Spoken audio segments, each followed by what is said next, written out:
En la pasada campaña presidencial se utilizó el poder de la televisión y de la radio para generar miedo en el electorado ante la posibilidad de triunfo de Andrés Manuel López Obrador. En un libro reciente sobre la Guerra Sucia del 2006, Genaro Villamil y Julio Scherer Ibarra abordan el papel de los medios de comunicación y de los jueces en el fraude electoral de la elección presidencial.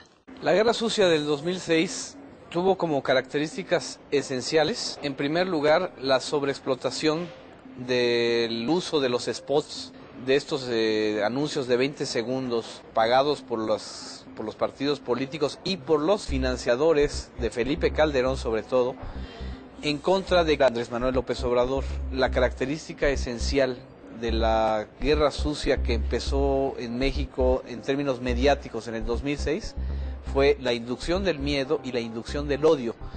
Y eso ha ido continuando porque después de la campaña del 2006 vino la crisis postelectoral, fueron spots y fue publicidad pagada con recursos públicos. Solo en spots se gastaron unos 2.400 millones de pesos. A esa cifra hay que sumarle los 1.700 millones de pesos que gastó Vicente Fox para promover la continuidad de su gobierno. Tan solo Calderón y la coalición de enemigos de López Obrador gastaron unos 895 millones de pesos, nada más en spots de radio y televisión, mucho más de los que reportaron al IFE. El equipo de Calderón destinó 315 millones a promover a su candidato. El PAN erogó otros 230 millones de pesos de las campañas de senadores del PAN. Además, la dirección panista contribuyó con 47 millones para la campaña contra el peligro para México. A eso hay que sumarle los 77 millones que Demetrio Sodi invirtió en spots para denostar al gobierno capitalino. El Consejo Coordinador Empresarial gastó 136 millones, Jumex 13 millones. La asociación Ármate de Valor gastó 30 millones para sus spots de Chávez y la empresa Sabritas destinó 16 millones. Entonces no estamos hablando aquí de libertad de expresión, estamos hablando en primer lugar de corrupción, porque se trata de un desvío de fondos multimillonarios a la pantalla comercial para denostar a un contendiente. En segundo lugar, no se trata de libertad de expresión porque en la libertad de expresión hay derecho de réplica y hay posibilidad de que el otro arme una polémica y contraste puntos de vista. Aquí se trata de orientar e inducir una opinión, alterando además los hechos, manipulando la información y sobre todo mintiendo. La libertad de expresión no se puede basar en mentiras, se basa a final de cuentas en el contraste de la información y en el contraste de puntos de vista. El uso y abuso de la pantalla para linchar a un disidente o a un crítico político.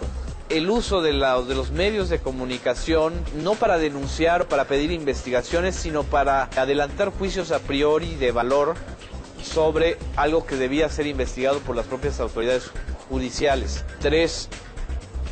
La creación de un consenso en torno a la criminalización de un político que desde entonces fue definido como corrupto, como un peligro, sin que existiera una sola prueba contundente y jurídicamente válida que lo acreditara. Lo peor es que es el empobrecimiento de la cultura política de los partidos y de las contiendas electorales y el enriquecimiento brutal de Televisa y de TV Azteca, que a final de cuentas fueron los grandes ganadores de este tipo de estrategia que vacía la política de contenidos y la llena además de una serie de connotaciones muy negativas y polariza a la sociedad. Sinceramente es demasiado grotesco que acusen al PRD y a su candidato presidencial de ser los responsables de la polarización, cuando la polarización fue resultado de todo este operativo de medios y de toda esta enorme industria y negocio que ahorita se está documentando por el propio Instituto Federal Electoral, el propio IFE lo está diciendo. ¿Por qué? Porque es tan grave el despilfarro que está en torno a esto, que si no hay un freno, cualquier contienda electoral se va a ver marcada por esto. El Tribunal Electoral dijo que sí existió la guerra sucia, pero que no fue determinante para el voto. Y como no fue determinante para el voto, no podía ser analizada dentro del causal de la nulidad electoral o del hecho de que no declarara triunfador a quien declararon triunfador, que fue a Felipe Calderón. Ahí está la gran trampa. Por supuesto que fue determinante la guerra sucia, tan fue determinante que lo que hizo y los meses y los estudios incluso de las propias encuestas lo confirman. Sí había un efecto de impacto en la población, sobre todo en el votante indeciso. Además hay otro elemento. La guerra sucia alteró la equidad electoral. No puede haber equidad electoral, ni puede haber imparcialidad electoral, ni objetividad electoral si los medios de comunicación, su único elemento y su única guía para cubrir las elecciones es quien le dé más dinero, quien contrate más spots con ellos, a esos va a beneficiar. Eso no es un principio democrático, eso es un principio de mercadotecnia. Y eso el tribunal lo pasó por alto.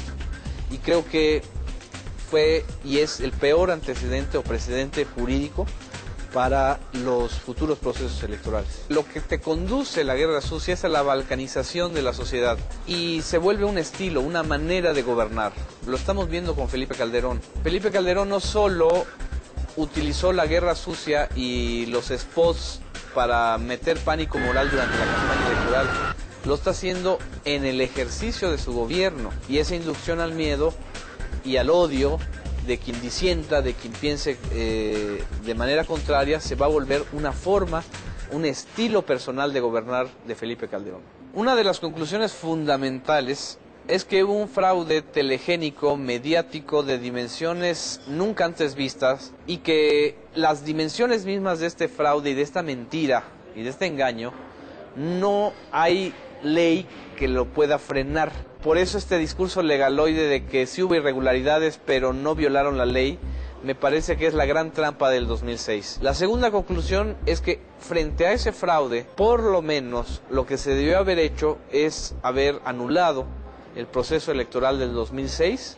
Está reviviendo todo esto ahora. Todo este escándalo de los spots, del volumen de dinero, toda esta dificultad del IFE para acreditar que su monitoreo es confiable y preciso, tiene que ver justamente con eso. Son las huellas, son la hoja de ruta en donde está marcada esa guerra sucia electoral que en sí misma constituye un fraude.